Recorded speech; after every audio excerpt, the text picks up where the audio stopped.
The snow was endless, a silver curtain drawn across the landscape, and behind it stood the soldiers of the Caldron Empire, hulking figures clad in armor that shimmered with adaptive camouflage.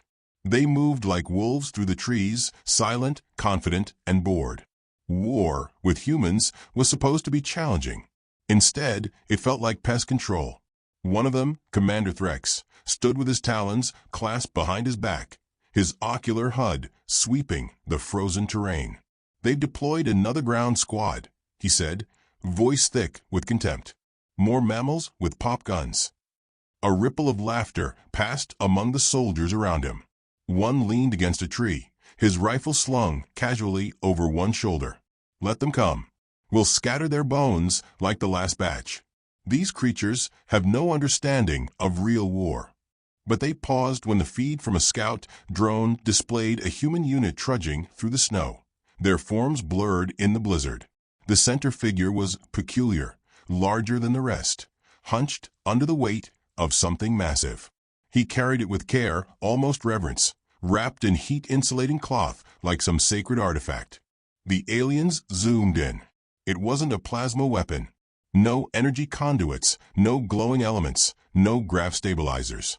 Just metal. Cold, old, unassuming metal. Threx squinted. "Is that a projectile rifle? A relic?" Another round of derisive laughter echoed through the clearing. "A museum piece," one of the soldiers barked. "Do they hope to blind us with history?" But the commander's amusement was tempered. "That one," he said, narrowing his eyes, "he's not laughing." The human, bundled in worn Arctic gear, moved slowly but with purpose. His face was obscured beneath his hood and thermal mask, but his posture radiated something foreign to the Cauldrons: calm, measured certainty. Unlike his squadmates, who occasionally checked corners or scanned the treeline, this soldier focused only on the terrain ahead, as if he already knew where the enemy would be. "Elric," whispered one of the human soldiers, catching up beside him. "We're in range." The man didn't respond immediately. Instead, he knelt, unclasped the wrappings around the weapon on his back, and began assembling it with mechanical precision. Every motion was practiced, silent.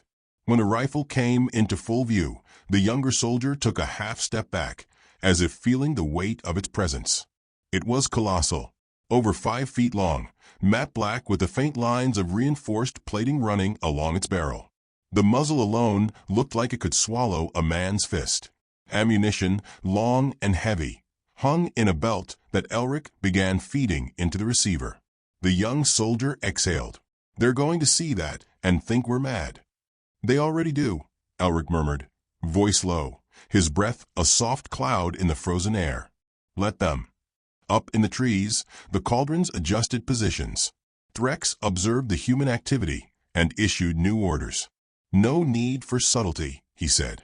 "We'll let them come close. Let the one with the antique toy see how little it matters." In truth, he was curious. Humans had been inventive once, dangerously so, but recent generations had leaned too heavily on mimicry and alliances. Their edge had dulled. This weapon, this ancient thing, was either a desperate joke or a message the Cauldrons had yet to decipher. The snow thickened. Wind howled through the pines like a warning. Elric finished setting the rifle. He rested it on its bipod atop a rock, its base carefully embedded into the frost.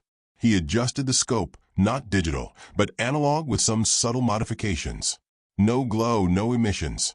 It was a ghost of a gun, something meant to whisper death rather than shout it. "Contacts," someone whispered into comms. Across the valley, shadows flickered between trees. Not visible to the untrained eye, but Elric saw them.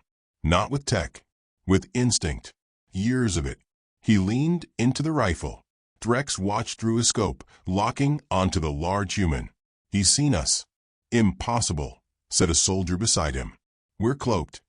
"Then explain why he's aiming directly at." The thunderclap shattered the forest.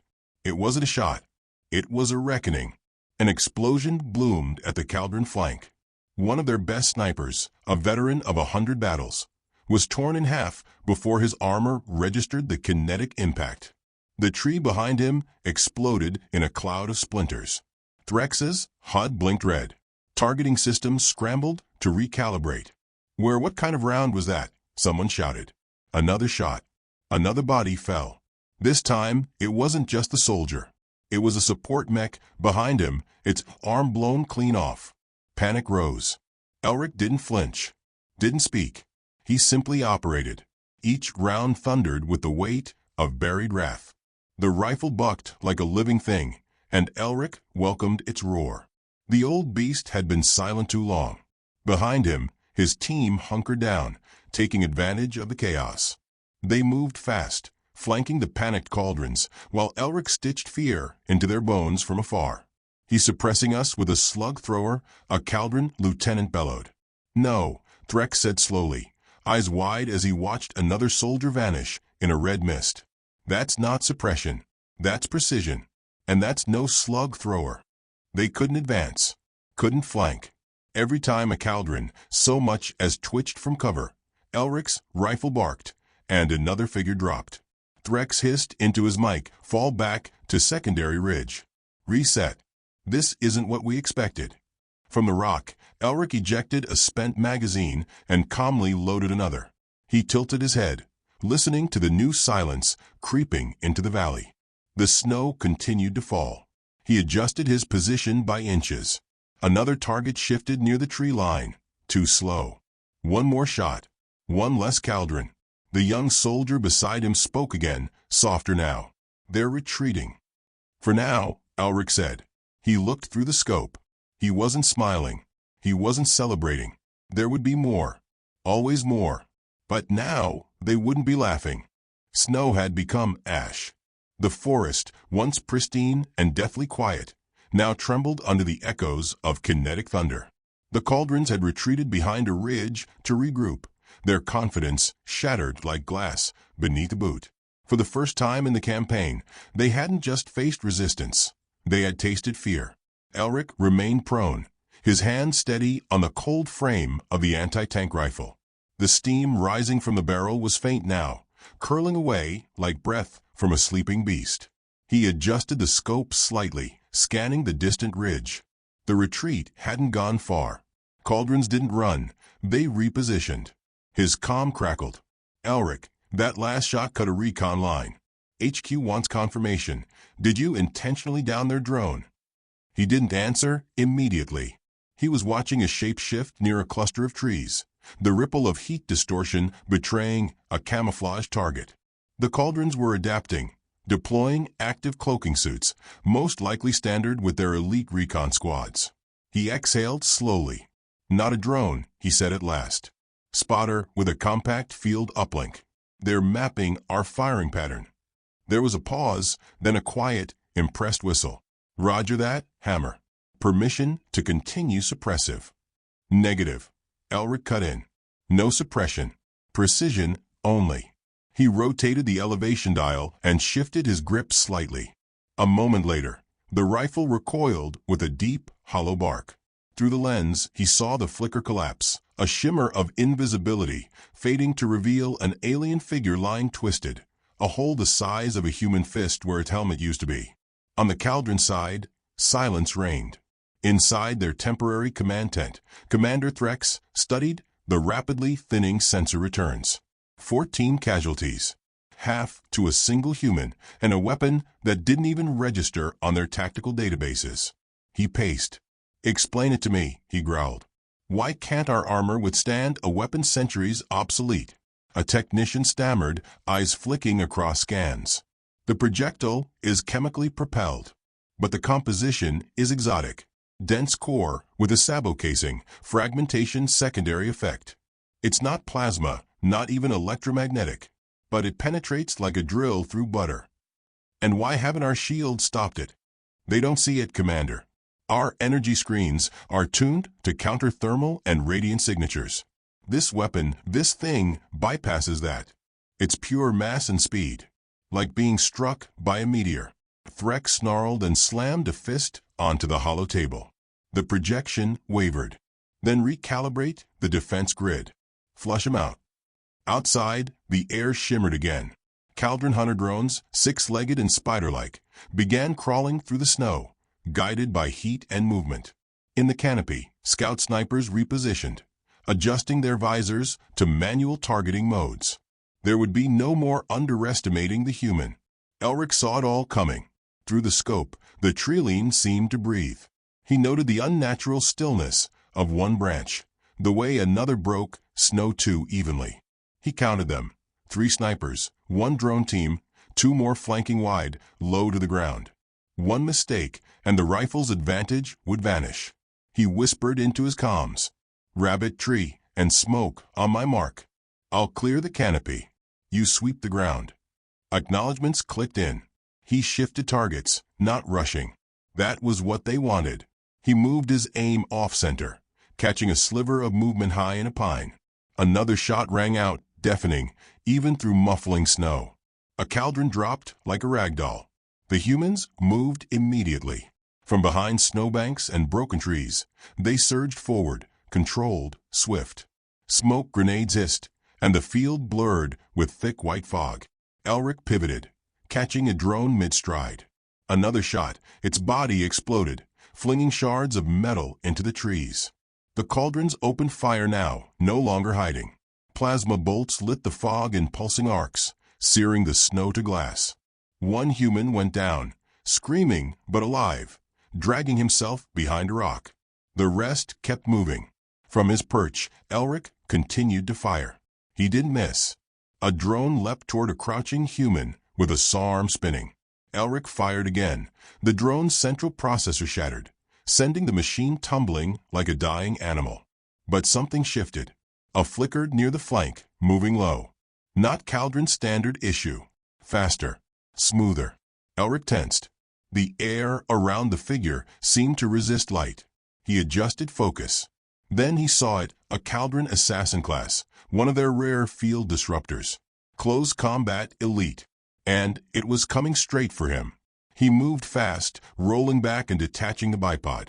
The rifle was too heavy for hip fire, but this wasn't his first time dancing with death. The figure broke cover. Fast. Too fast. Elric raised the rifle, aimed low, and pulled the trigger. The assassin ducked the shot by milliseconds. Its arm was torn from the impact, but it kept moving, blade extended. Elric shifted again, barely avoiding the strike. Snow exploded where the weapon struck ground. He dropped the rifle and pulled his sidearm, a blocky magnetic pulse pistol, firing twice. One shot missed. The second struck the creature's knee. It stumbled. That was enough. He retrieved the rifle with one hand, swung the barrel upward, and fired at point blank. Silence fell. Bits of snow fluttered gently to the ground. The assassin's upper half had vanished. Elric sat back, breath misting in sharp clouds. The rifle clutched across his lap like a sleeping dog. Around him, the firefight dwindled. The last of the drones lay broken. Cauldrons were withdrawing again. Fewer now. Slower. More careful. He looked down at the weapon. Not a plasma cannon. Not a smart rifle. Just an anti-tank gun. An old one, built when humanity had first discovered what it meant to stop giants. They had laughed at it. Now they feared it. He pressed his comms. Area clear. Collect wounded. Ammo check, down to 5. A voice crackled back. Understood. You good, Hammer. He looked toward the blood-stained snow, the melting trees, the scorched remains of the assassin. No, he said quietly. But the rifle is. From the ridge, Threx watched the battlefield burn. And for the first time in his life, he felt something he hadn't known cauldrons were capable of. Dread. The sky darkened too early that day. A storm was building beyond the mountains, churning black and violent, casting long shadows across the snow-covered valley. The cold deepened, sinking into the bones of soldiers on both sides, but neither dared retreat now. Something heavier than weather hung in the air, a reckoning unfinished, a silence that demanded resolution. Elric sat inside the temporary command shelter, rifle across his lap like a loyal hound. The tent was dim, the heating unit struggling to push back the freeze, and the air smelled of melted snow, cordite, and old canvas. He was cleaning the rifle by touch, the motion slow, methodical.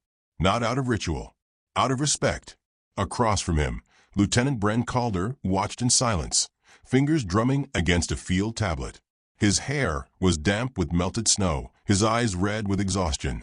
But his mind was sharp, working through calculations and terrain projections. "They're not falling back to regroup anymore," Calder said. "They're waiting." Elric didn't look up. For what? A solution. Calder turned the tablet around. On it was a schematic, an analysis of Caldron movement patterns, energy discharges, and aerial scans. In the center, highlighted in a red hexagon, was a shape unfamiliar even to veteran eyes. They've brought in something new. No confirmed visuals, but its power signature spiked high enough to trip half our seismic grid. Then it went dark. Elric studied the screen. The shape was massive, stationary, almost as if it were waiting. "They think you're a threat now," Calder added. "Not just a curiosity. They've assigned something important to eliminate you." Elric began reassembling the rifle. Each click of metal into place sounded final. "Let them," he said. Outside, the wind howled against the shelter walls. A scout ducked in without knocking, frost clinging to her face guard.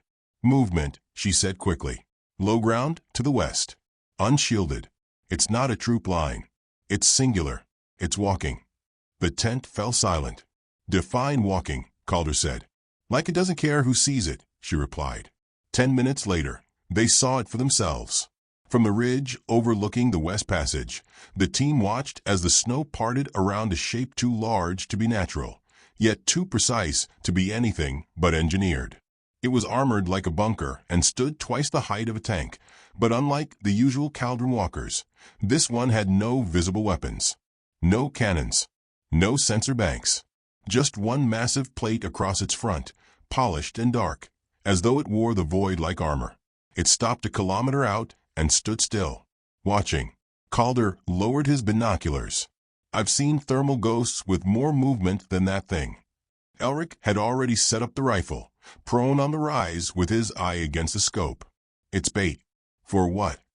"For me." Calder hesitated. "You can't punch through that plating. Even your rounds won't do more than dent it." "That's not the plan." He adjusted the scope, measuring wind, distance, humidity. The storm was close now, snow whipped sideways, visibility dropping. But he saw enough. He always did. Behind the rise, engineers were scrambling to reposition a signal array. Medics moved their injured deeper into cover. Elric was alone on the front again, and it felt like déjà vu. The Caldron Colossus still hadn't moved. Until it did.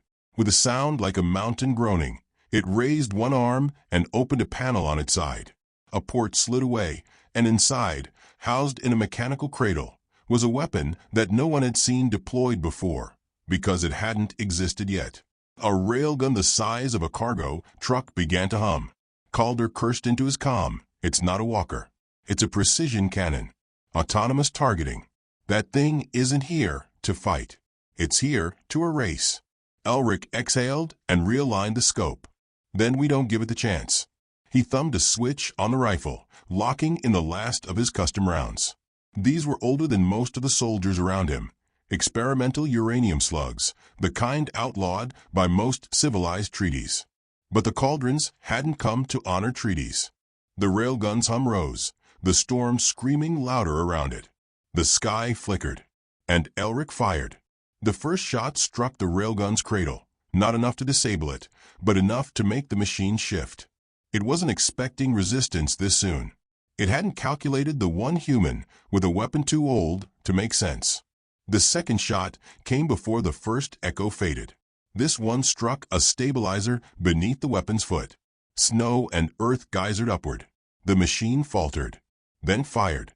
The flash was silent. The impact anything but. A line of destruction tore through the valley, carving rock and ice into a burning trench. Entire trees vanished into cinders. But Elric had moved just before the trigger pull. He'd shifted 3 meters east, enough to dodge death by seconds. The blast wave flung him back. He hit the ground hard. His shoulder screamed with pain. The rifle skidded away. He pushed up, coughing, bleeding. The Colossus was adjusting, tracking, preparing a second shot. Elric limped to the rifle, his fingers clumsy with cold and blood. He slotted the final round. No more after this. One chance. He dropped back into firing position, breathed, waited for the storm's howl to cover the sound. Fired. The bullet flew. It struck a small, nearly invisible panel just beneath the cannon mount, an intake vent, unarmored and critical. The ancient round, traveling faster than sound, tore through the machine's guts like a ghost of wars past. For a moment, nothing happened. Then everything did. The Caldron weapon shuddered, lights flaring, then folded inward with a crack like the sky splitting. It collapsed, molten metal hissing into the snow, smoke curling into the air like the last breath of a dying god. Elric lowered the rifle and closed his eyes for a moment, chest heaving. Behind him, Calder's voice came through, shaken but triumphant. "You insane bastard. You actually killed it." Elric opened his eyes. "They still think in terms of superiority," he said softly. "But war's never been about new. It's about what works." The storm broke above, lightning forking through the sky, casting the valley in pale light. Far in the distance, Caldron signals began to vanish from human sensors. They weren't advancing anymore. They were evacuating. The valley had changed. Where once the snow lay smooth and untouched, it was now gouged and blackened, scarred by flame and kinetic violence. Chunks of scorched armor jutted from the ground like the bones of some ancient metallic beast, and steam hissed where heat clung stubbornly to wreckage. It no longer looked like a battlefield. It looked like a memory, a place that had witnessed something it would never forget. Elric moved slowly through the wreckage, his steps deliberate. The anti-tank rifle was slung over his back now, silent for the first time in hours. Its barrel was warped near the muzzle, the heat having twisted it after the final shot. It would never fire again. It didn't need to. His shoulder was bound tight, the dressing stiff with frozen blood. Pain flared with every movement, but he didn't acknowledge it. Around him, engineers and medics picked through the ruins, collecting fragments, tagging Caldron tech for analysis. No one spoke. Words seemed too small for what had happened. Calder caught up to him, breath clouding in the cold. He didn't look at Elric when he spoke. "We intercepted their transmission logs. After the Colossus fell, the order came down from their command ship. Full withdrawal, not a tactical retreat, evacuation." Elric stopped. "Where to?" "They didn't say, but our long-range scanners caught their jump signatures heading forward. They're running to warn the others." A gust of wind swept across the field, kicking up soot and snow. Elric turned, gazing back toward the rise where he'd made his last stand. The tripod still stood there half-buried, surrounded by the empty casings of ancient rounds. He wondered, idly, if any of them would be found 1,000 years from now, studied and debated by someone who had never heard the sound of war. "They won't forget," he said. Calder nodded. "No, they won't." A silence stretched between them before the lieutenant added, "They didn't understand us. Not really. They thought we'd gone soft, that our age of peace meant we were weak.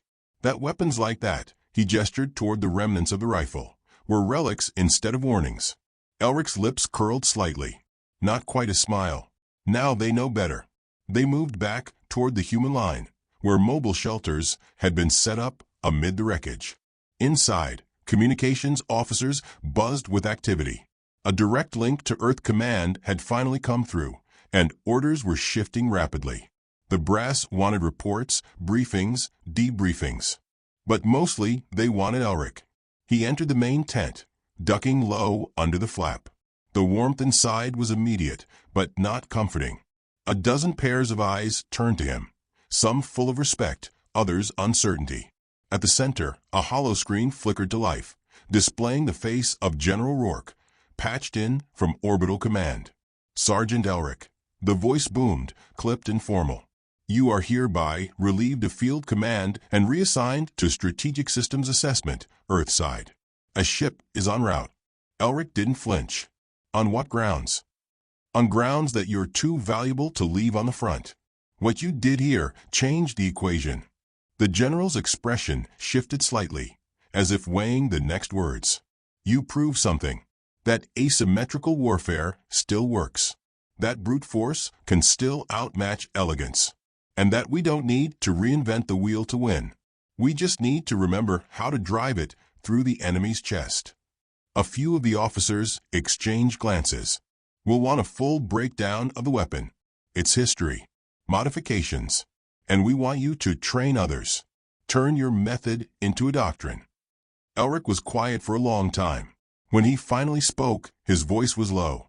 The rifle's gone. Rourke frowned. Then build another. You don't build it, Elric said. You inherit it. It's a legacy, not a blueprint. The general stiffened, clearly unamused.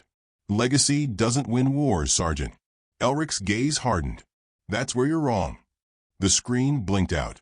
Outside the tent, the storm had passed. Sunlight, pale and cold, filtered through torn clouds. The snow had stopped falling. Calder approached him again as he stepped out. Orders. Elric shook his head. Suggestions. Loud ones. So what now? He looked out at the field, at the broken colossus, the twisted trees, the solemn rows of soldiers salvaging the cost of victory. Then he looked further past the valley, to the horizon where the sky seemed endless and unkind. Now, Elric said, now we wait. For what? For them to try again. And when they do, he touched the worn strap across his chest, where the rifle had once hung proud. Someone else will carry the weight.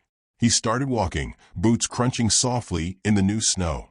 Behind him, Calder watched for a long moment before following. The war wasn't over. Far from it. But now, the Cauldrons knew that humanity still remembered how to hurt. They had laughed at the old rifle. They weren't laughing anymore.